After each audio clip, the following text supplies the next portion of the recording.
अस्सलाम वालेकुम नाज़रीन, प्रोग्राम दी न्यूज़ रिव्यू से गॾु मां सनाउल्ला हाशमानी अवां जी ख़िदमत में हाज़िर आहियां। नाज़रीन, अॼु कुझु सियासी डेवलपमेंट साम्हूं आयूं आहिनि, उन्हनि खे पाण अॼु डिस्कस कंदासीं प्रोग्राम में। अॼु केपी सरकार वफ़ाक़ी हुकूमत खां अॻु ई बजट पेश करे छॾी आहे, इन ते पाण डिस्कस कंदासीं। ऐं इन हवाले सां अता तारड़ जो मौक़िफ़ बि साम्हूं आयो आहे, जेके वफ़ाक़ी सुध समाज जा वज़ीर आहिनि। उन्हनि जो चवणु आहे त पहिरीं जेको आहे सो सूबाई हुकूमत आहे जे वफ़ाक़ खां अॻु बजट जेकी आहे उहा पेश कई आहे। ऐं गॾोगॾु उन्हनि जो चवणु आहे त जेके सियासी टकराव जे ख़्वाहिश रखंदड़ माण्हू आहिनि, उन्हनि सां ॻाल्हियूं नथियूं थी सघनि। ऐं ॿिए पासे अॼु चीफ जस्टिस आहिनि लाहौर हाई कोर्ट जा, उन्हनि बि जेको आहे उहो ख़िताब कयो आहे तक़रीब खे। उन्हनि जो चवणु हो त कंहिं बि इदारे ऐं हुकूमत सां वेड़ नथा चाहियूं। पंजाब में 14 लख केस आहिनि, जजनि जी खोट आहे। पाण इन ते बि डिस्कस कंदासीं ऐं गॾोगॾु डिस्कस कंदासीं जेकी PTI जी मरकज़ी ऑफिस आहे इस्लामाबाद में, उते CDA कार्रवाई कई आहे। PTI जो क्लेम आहे त इहा कार्रवाई गैर क़ानूनी आहे, पर वफ़ाक़ी सरकार जो क्लेम आहे त इहा जेकी कार्रवाई आहे उहा क़ानूनी आहे। इन हवाले सां कानून वारे वफ़ाक़ी वज़ीर आज़म नज़ीर तारड़ साहिब जो मौक़िफ़ साम्हूं आयो आहे। उन्हनि जो चवणु आहे त CDA 2020 में PTI खे नोटिस जारी कयो हो ऐं 10 मई ते बि ॿियो जेको आहे उहो नोटिस जारी कयो वियो आहे। 2 फ्लोर जेके आहिनि उहे गैर क़ानूनी ठहियल आहिनि। कुझु शेड्स ऐं पार्किंग जे हवाले सां बि ॻाल्हि कई पई वञे जेके गैर क़ानूनी आहिनि। पाण इन ते बि डिस्कस कंदासीं। सभ खां पहिरियां मां पंहिंजे पैनलिस्ट जो अवां सां तारुफ़ करायां। मूंखे स्टूडियोज़ में जॉइन कयो आहे सीनियर सहाफ़ी आहिनि, सीनियर तज़िया निगार आहिनि इम्तियाज़ फारान साहिब। इम्तियाज़ साहिब, वॾी महिरबानी। गॾोगॾु वीडियो लिंक ते मौजूदु आहिनि तहरीक इंसाफ़ जा जेके अॻवान आहिनि जमाल सिद्दीकी साहिब। जमाल साहिब, अवां जी वॾी महिरबानी सर। ऐं असांखे टेलीफोन लाइन ते जॉइन कयो आहे मैडम सोरठ थेबो साहिबा। मैडम, अवां जी वॾी महिरबानी प्रोग्राम में वक़्तु ॾियण जे लाइ। सभ खां पहिरियां जमाल साहिब, मां अवां जी तरफ़ ईंदुमि, छो त KP में जेको आहे उहो PTI जी हुकूमत आहे ऐं अॼु KP सरकार बजट पेश कई आहे। पहिरियों भेरो जेको आहे उहो कंहिं सूबे वफ़ाक़ खां अॻु बजट पेश कई आहे। आमतौर ते वफ़ाक़ जेको आहे उहो सूबनि जी बजट में फंड्स बि रखंदो आहे ऐं जेके हजम उहो तय थींदा आहिनि ऐं मनसूबनि ते बि ॻाल्हियूं थींदियूं आहिनि सूबनि जे हवाले सां। सर, आख़िर हिन वक़्तु अहिड़ो छा थियो जो KP सरकार अॻु में बजट पेश करे छॾी? छो त हिन मां हिकिड़ो तासुर मिले पियो त ॼण KP सरकार वफ़ाक़ खे टफ टाइम ॾियणु चाहे पई। बिस्मिल्लाहिर्रहमानिर्रहीम।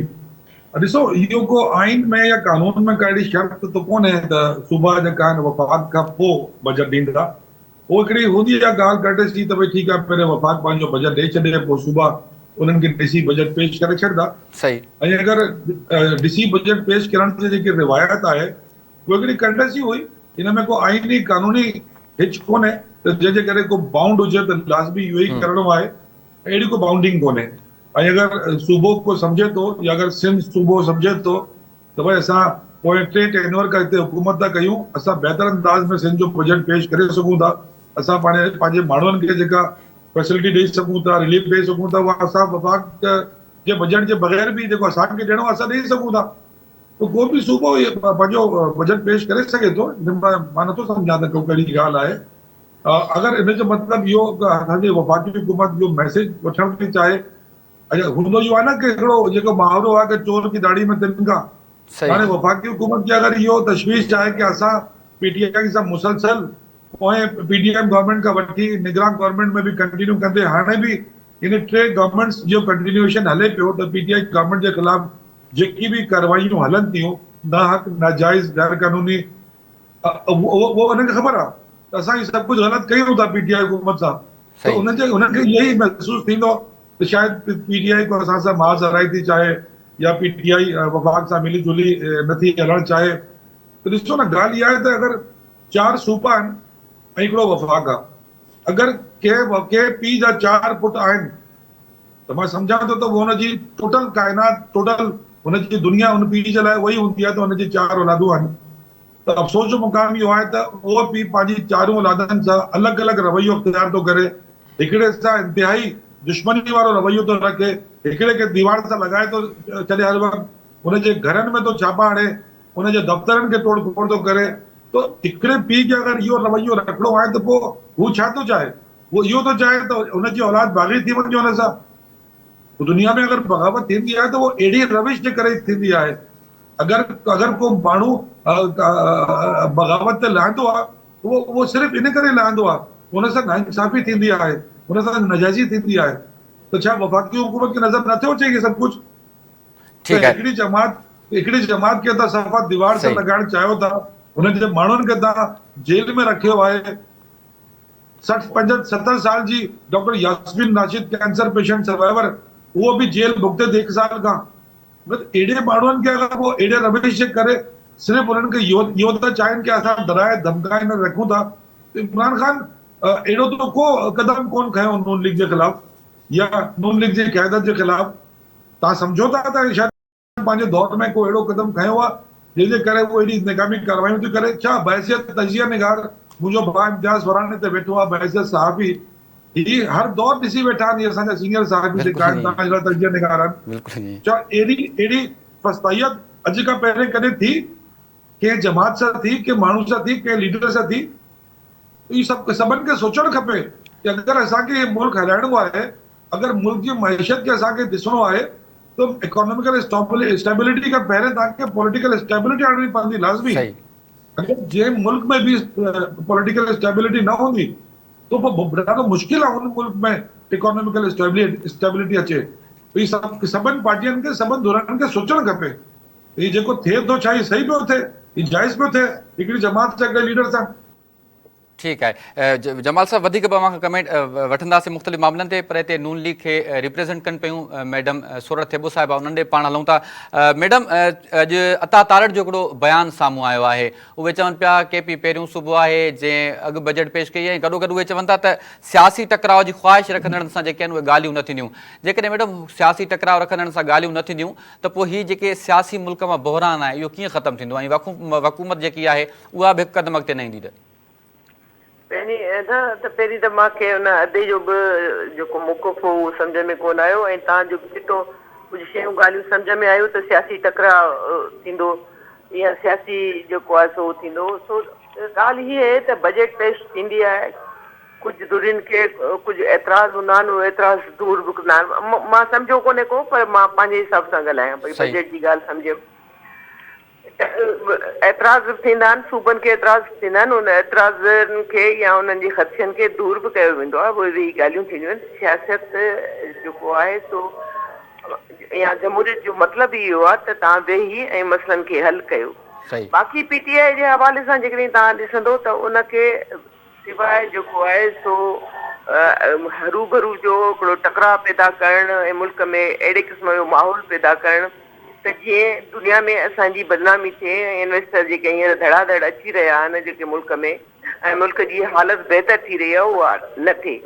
सो अहिड़े क़िस्म जूं हालतूं हू त पैदा करे रहिया आहिनि जिन 9 मई ते जेको हमिलो कयो उहे माण्हू हिन मुल्क जे हिसाब सां जेको सिंसियर आहिनि ई कोन।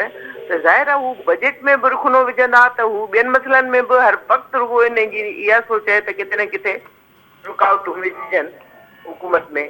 तो भले विझनि, पर जिते नियतूं सही आहिनि, जिते कमु करण जी नियत आहे, जिते हिन मुल्क खे बहितरी ॾांहुं वठी अचण जी नियत आहे, जिते जमहूरियत खे बहितर तरीक़े सां रस्ते ते वठी अचण जी नियत आहे, त पोइ बहितर थींदो इंशाअल्लाह। अच्छा मैडम, अता तारड़ साहब जो हिकिड़ो मौक़िफ़ आहे त जेके उन्हनि जो अता तारड़ साहब जो चवणु आहे त जेके सियासी टकराव चाहिनि था उन्हनि सां ॻाल्हियूं न थींदियूं। मैडम, जेकॾहिं सियासी जेके धुरियूं आहिनि उन्हनि सां ॻाल्हियूं न थींदियूं त पोइ हीउ जेको सियासी बहिरान आहे, अदम इस्तेहकाम आहे, इहो कीअं ख़तमु थींदो? मुल्क तरक़ी कीअं कंदो? जेकी सीड़पकारी ईंदी उन में सहूलियतूं कीअं पैदा थींदियूं?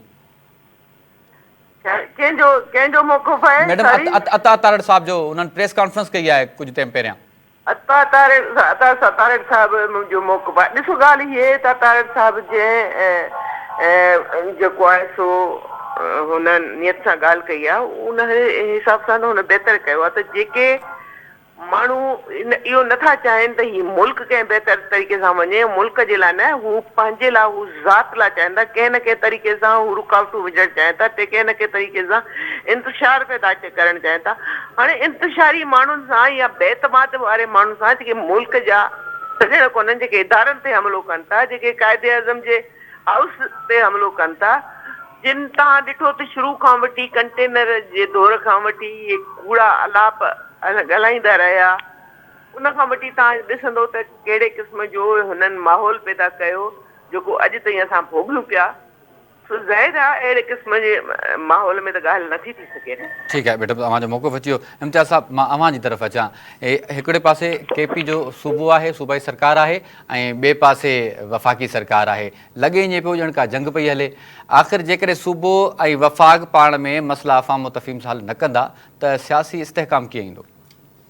ॻाल्हि ईअं ई हलंदी आहे, पाकिस्तान में घणो कर पॉलिटिक्स ईअं ई थींदी आहे। पर जीअं ज़ाहिर आहे जमाल असांजो नंढो भाउ आहे, हू पंहिंजी पार्टीअ जो मौक़िफ़ पेश कयो। काफ़ी सारी ॻाल्हियूं इनखे ख़बर बि न हूंदी जेकॾहिं मथे का पॉलिसी ठहियलु हुजे। मां सम्झां थो त अली अमीन गंडापुर जेको ख़ैबर पख्तूनख्वा जो वॾो वज़ीर आहे, हुन जी पॉलिसी आहे ऐं तय थियल पॉलिसी आहे, स्ट्रेटजी बि हुन जी आहे ते हू डिलीवर न कंदा, न करे सघंदा। अॻे बि हुननि ते ईअं लॻे त ख़ैबर पख्तूनख्वा जे अवाम खे ॿुधाइण त बाबा वफ़ाक़ असां सां वेठ थी करे हिन करे अवां जा मसइला असां हल कीअं कयूं, छा कयूं। त हिन में वफ़ाक़ी गवर्नमेंट जेका आहे न, हुनखे स्ट्रेटजी तौरु तमामु मफ़ाहमो तफ़हीम सां हलणु घुरिजे, जीअं हिननि जी जेका आहे स्ट्रेटजी हू कामयाबु न थिए। छो जो जीअं अॼु इहे बिल्कुलु ठीकु थो चवे जमाल त ही कानून में या कॉन्स्टिट्यूशन में अहिड़ी का रिंडिक न आहे या का टोक न आहे, पर रिवायत आहे। रिवायत जेका आहे न उहो लॉ सां बि वधीक हूंदी आहे। छो जो असां वटि हर पासे जेका झड़गा थींदा आहिनि, पंचायतूं थींदियूं आहिनि, हू रिवायत आहे, पर हुन जा फ़ैसिला बि मञिया वेंदा आहिनि असां हर जाते। त रिवायत खे तोड़णु न घुरिजे आहे। जेकॾहिं का ॻाल्हि आहे त हिन जो रीज़न घटि में घटि ॿुधाइणु घुरिजे आहे त बाबा असां हिन करे पेश कयूं पिया। जीअं जमाल चयो त बाबा पेश करे सघे थो त असां हीअ ॿुधाइणु था चाहियूं, माना ख़ैबर पख्तूनख्वा जी गवर्नमेंट हीअ ॿुधाइणु थी चाहे त हू मसइला हल करण जी हैलियत रखे थी। त जेकॾहिं इहा ॻाल्हि आहे त ठीकु आहे, पर हिन हिकु रीज़न ॿुधाइणु घुरिजे। त असां हिन रीज़न जे करे पहिरीं अॻुवाट में बजट जेका आहे उहो असैम्बली पेश कयूं। जेकॾहिं न पेश कनि हा त ज़बरदस्तु हुजे हा, सुठी ॻाल्हि हुजे हा, जमहूरी रिवायतनि जी पासदारी हुजे हा। पर हिन सां गॾोगॾु गुज़िरियल ॾींहुं 2 ॾींहं अॻु जेका ॻाल्हि थी, ही चइनी सूबनि जी जेका गॾिजाणी हुई, हुन में ख़ैबर पख्तूनख्वा जे वॾे वज़ीर खे इनवाइट न करणु, मां सम्झां थो त फेडरल गवर्नमेंट जेका आहे हुन जी ज़्यादती आहे। भले उहो अचे हा न अचे हा, कुझु बि हुजे हा, पर फेडरल गवर्नमेंट जेका आहे हुनखे इनवाइट करणु घुरिजे हा ख़ैबर पख्तूनख्वा जे वॾे वज़ीर खे। जेकॾहिं हुनजो मौक़िफ़ बि अचे हा ऐं चई सूबा गॾु हुजनि हा त हिक ॿिए जा जेके कंहिं सां को बि इख़्तिलाफ़ आहिनि या का ॻाल्हि हुजे, हू कम अज़ कम ॿुधाइण जो मौक़ो उनखे अली अमीन गंडापुर खे मिले हा। त ॿिए पासे ई आहे त फेडरल गवर्नमेंट बि, पर फेडरल गवर्नमेंट जेका आहे हुनजी वधीक ज़िम्मेवारी आहे, माना सवलाई सां कमु करणु, अहिड़े नमूने सां कमु करणु त को छिकटाण पाण में न हुजे। अॻे बि काफ़ी छिकटाण रही आहे, हाणे बि रहंदी, पर पॉलिटिक्स ईअं ईंदी आहे, सॼी दुनिया में ईअं ई थींदी आहे पॉलिटिक्स। पर हेठि मथे पाकिस्तान में जेको टेम्परेचर आहे, जीअं अॼुकल्ह मौसम आहे, मौसम वारी सूरत हाल आहे, ही काफ़ी अरसे खां वठी अटकल 3 साल खां या 4 साल खां ख़ासि तरह सां इहा आहे बिल्कुलु त गर्मी आहे, पॉलिटिकल गर्मी। बाक़ी जमाल भाउ जीअं ॻाल्हि चई त कॾहिं कंहिं पॉलिटिशियन सां ईअं न थियो आहे। बेगम नुसरत भुट्टो खां वधीक को सीनियर पॉलिटिशियन न हुई, हुनजे मथे में लठ हणी माना सर हुनजो उहो थियो। ऐं इस्लामाबाद में असां हुयासीं जॾहिं शहीद रानी मोहतरमा बेनज़ीर भुट्टो जी एहतिजाज हुई, चौपासे पुलिस घेरो कयो ऐं घेरो बि कांटेदार तारनि सां कयो ऐं लठबाज़ी बि कई, शेलिंग भी थी। असां भॼण उते माना भॼण जो रस्तो बि न हुयो। बाक़ी फरियाल तालपुर के रात गिरफ़्तार करण जी कहिड़ी ज़रूरत हुई? मरियम नवाज़ जे दर ते कराचीअ में दर तोड़ण जी कहिड़ी ज़रूरत हुई? भले सफ़दर अंदरि हुजे हा न हुजे हा। बाक़ी उनमें नवाज़ शरीफ़ जेको हुयो हुनजी ज़ाल हुई मरण जोगी हुई, बल्कि मरी वई हुई। तॾहिं छा हुई? इहा ॻाल्हि हूंदी आहे। माण्हू उनमें बि चवंदा हुया, असां सभु चवंदा हुया PTI वारनि खे बि, त बाबा ईअं न कयो, ईअं न हूंदो आहे पॉलिटिक्स में। हू त गिरफ़्तारियूं थींदियूं आहिनि, पर ॻाल्हि ईअं न थींदी आहे। हाणे इहा आहे अब विक्टमाइज़ हुकूमत फेडरल गवर्नमेंट जेका आहे करे पई न करे पई, पर पाण PTI वारा जेको चवंदा आहिनि त हुकूमत मुस्लिम लीग नून जी ज़रूरु आहे, पर ही पपिट आहिनि, हिननि जे पोयां ॿिया टिया मौजूदु आहिनि। त हिन जो मतिलबु आहे त हिन सॼी सूरत हाल जे पोयां वफ़ाक़ी फेडरल गवर्नमेंट जो हथ ई न आहे। जेका कुवत आहे जंहिंजे लाइ तयारु आहिनि PTI वारा, त असां ॻाल्हि जेकॾहिं कंदासीं त रुगो इस्टेब्लिशमेंट सां कंदासीं, जेका उहो बि ग़ैर जमहूरी तरीक़ो आहे, बिल्कुलु ग़ैर जमहूरी आहे। हुनजी सपोर्ट केर बि न कंदो, को बि न कंदो, केर बि न कंदो। त हिन जो मतिलबु आहे त हाणे जेका PTI सां थिए पियो, हुनमें को पॉलिटिकल गवर्नमेंट जो हथु न आहे, चाहे हुनमें फेडरल गवर्नमेंट हुजे या कहिड़े बि सूबे जी हुकूमत हुजे, हुनजो हथु न आहे। पोयां ज़ाहिर ताक़तवर हल्का आहिनि, पाण में विढ़ियल आहिनि, ऐं हिननि जो हुननि मथां इल्ज़ाम आहे। हू चवंदा आहिनि त बाबा हीअं कयो हीअं कयो। ऐं जीअं सूरत चयो त सूरत थेबो साहिबु आहे त 9 मई वारा, हीअ आहे त ज़ाहिर आहे कि 9 मई सां हिननि जो नून जो को बि वास्तो न आहे।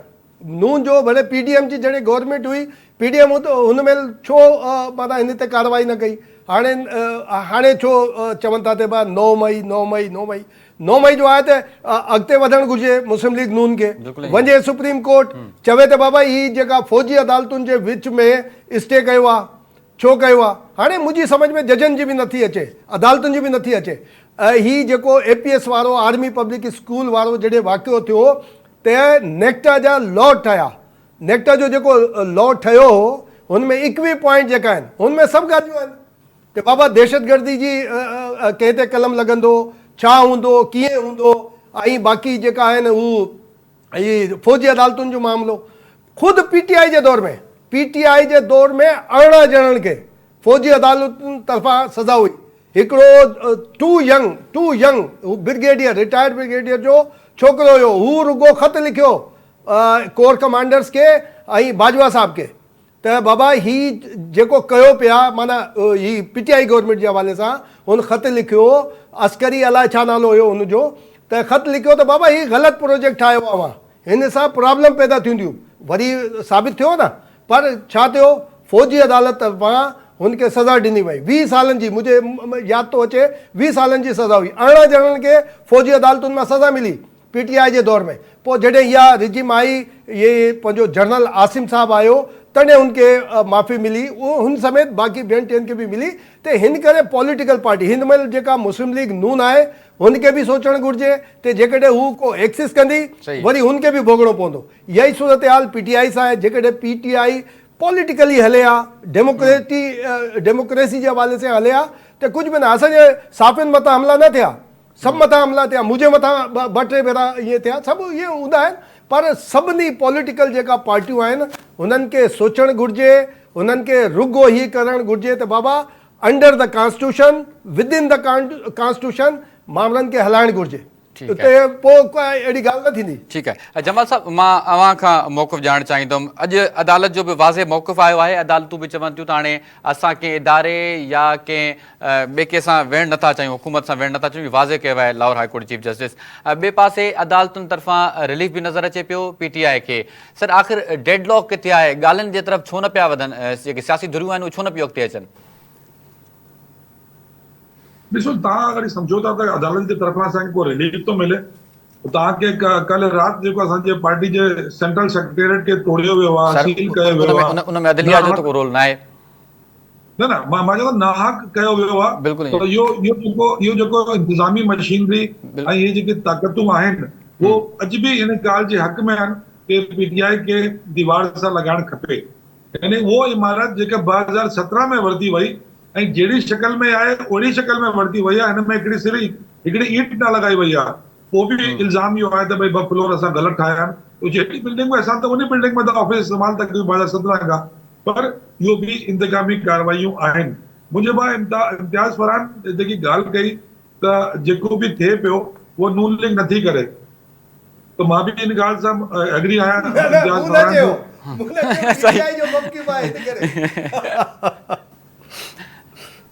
अच्छा, तव्हां न चयो, तव्हां असांजी ॻाल्हि पिया कयो।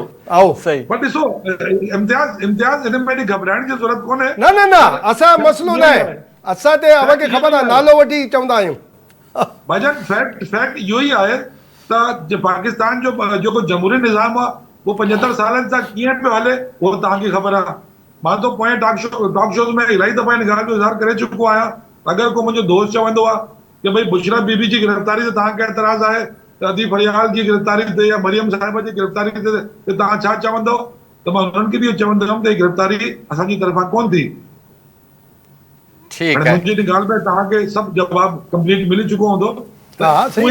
जेको बि थिए पियो त शायदि इन में नून लीग जो कसूर न हुजे, त पर ॾिसो बुशरा बीबी हिकिड़ी हाउस वाइफ आहे, अदीब फरियाल हिकिड़ी पॉलिटिकल पर्सन आहे, पब्लिक ऑफिस होल्ड कंदी आहे, मरियम नवाज़ हिकिड़ी पार्टी जी लीडर आहे, पब्लिक ऑफिस होल्ड कंदी आहे। त उन्हनि खे त मगर समझ में अचे थो सियासी मुक़दमा या इंतकामी कार्रवाइयूं, पर बुशरा बीबी जो हिकिड़ी हाउस वाइफ आहे हुनजो छा वञे। बाक़ी तव्हां जेको अदालती फेवर जी ॻाल्हि पिया कयो, त मां तव्हांखे सिर्फ़ु हिकिड़ी ॻाल्हि थो चवां, अदालत कॾहिं फेवर न ॾींदी आहे, अदालत पंहिंजे इंसाफ़ जे तराज़ू खे ॾिसंदी आहे। अगरि वो कंहिं सां इंसाफ़ न करे सघंदी आहे त तो इन जो मतिलबु आहे उन अदालत खे बि किथां प्रेशर आहे। पोइ सर जॾहिं वो अदालत नून प्रेशर लीग में ते जांच नून नथी लीग करे खे सघे। रिलीफ मिलियो जॾहिं नवाज़ शरीफ़ जे ख़िलाफ़ केसिस ख़तमु थिया त इहे ई पीटीआई जा अॻवान हुया जेके चवनि पिया त अदालतूं फेवर कंदियूं नून लीग खे। मुंहिंजा भाउ सिर्फ़ु हिकिड़ी ॻाल्हि ॿुधायो त हिकिड़ो माण्हू कंहिं सज़ा में जेल में क़ैद आहे, इंतिहाई मजबूरी इहा थी त भई हुनजी जान खे ख़तरो, हुनजो इलाज कराइणो आहे, इलाज कराइण खां पोइ हुनखे वापसि किथे अचणु खपे?